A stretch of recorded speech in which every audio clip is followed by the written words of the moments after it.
नमस्कार विद्यार्थी मित्रों, कैसे हो। इकाई 3 आपने समझ लिया। पक्की कापी में अभ्यास, स्वाध्याय और व्याकरण भी लिख लिया।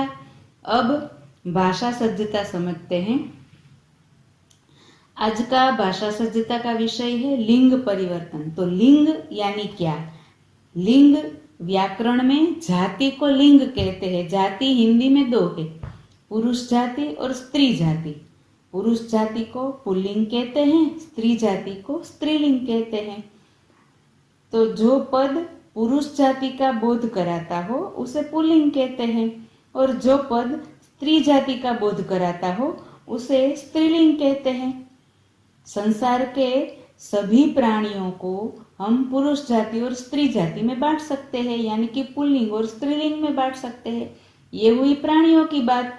तो निर्जीव वस्तुओं को पुल्लिंग और स्त्रीलिंग में कैसे बांटा जाए?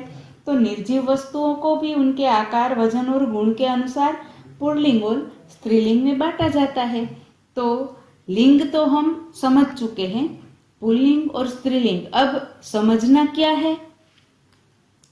तो पुल्लिंग शब्द को स्त्रीलिंग में कैसे बदला जाए, पुल्लिंग शब्द का स्त्रीलिंग में लिंग परिवर्तन कैसे किया जाए, यह हमें समझना है। तो सबसे पहले हम समझते हैं कि अकारांत पुल्लिंग शब्द अंत में आनी और आणी लगाने पर स्त्रीलिंग बनता है।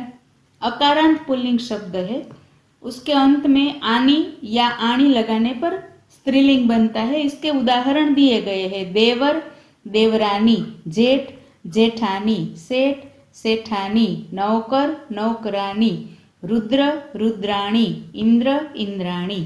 अब दूसरा प्रकार, तो पुल्लिंग शब्द के अंत में यदि वान है, वान, तो वान का वती करने पर उसका स्त्रीलिंग रूप बनता है।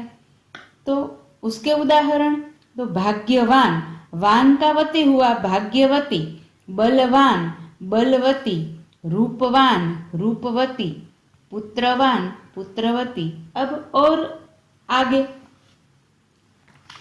तो पुल्लिंग शब्द के अंत में मान है, तो मान का मति करने से स्त्रीलिंग रूप बनता है।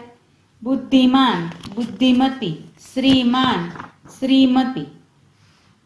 अब इससे आगे, पुल्लिंग शब्द के अंत में ता होता है, ता, तो ता का त्री करने पर स्त्रीलिंग रूप बनता है। नेता, नेत्री, कर्ता, कर्त्री, अभिनेता, अभिनेत्री, विधाता, विधात्री। अब पुल्लिंग शब्द के अंत में नी जोड़ने से स्त्रीलिंग बनता है, पर एक ध्यान में रहे कि अंत में हम नी प्रत्यय लगाते हैं, तो इसके आगे हमें अगर दीर्घई है तो इसमें रस्वई करना होगा, और अगर ई नहीं है तो उसमें ई रस्वई लगाना होगा। बराबर है? समझ में आ गया? उदाहरण देखना। रोगी, रोगिणी, स्वामी, स्वामिनी, वाहन, वाहिनी, सौभाग्यशाली, सौभाग्यशालिनी। बराबर है? अब इसके आगे, पुल्लिंग शब्द के अंत में ई जोड़ने से स्त्रीलिंग बनता है, जैसे कि फूलदान, फूलदानी, चायदान, चायदानी। बराबर है? अब कुछ ऐसे शब्द हैं जिसका लिंग परिवर्तन करने के लिए शब्द को पूर्ण रूप से परिवर्तित करना होता है, पूरा बदलना होता है।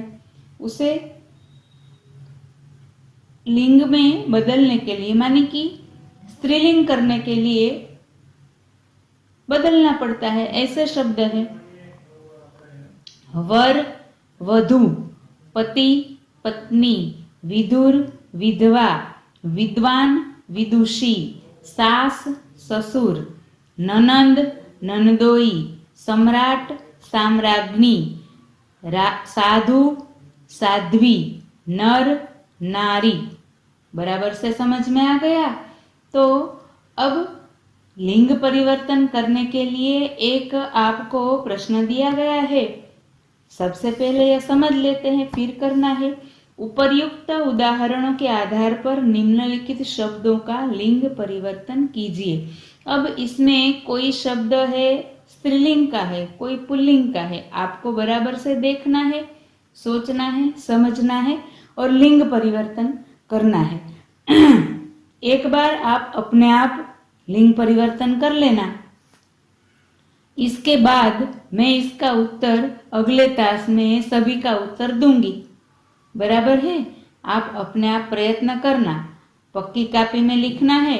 तो यह अंतिम जो प्रश्न है उस प्रश्न का उत्तर आप पेंसिल से लिखना, बाकी सब कुछ भाषा सज्जता का लिंग परिवर्तन है, सब कुछ पक्की कॉपी में बॉल पेन से ही लिखना है, पक्की कॉपी में ही लिखना है, व्याकरण लिख लेने के बाद।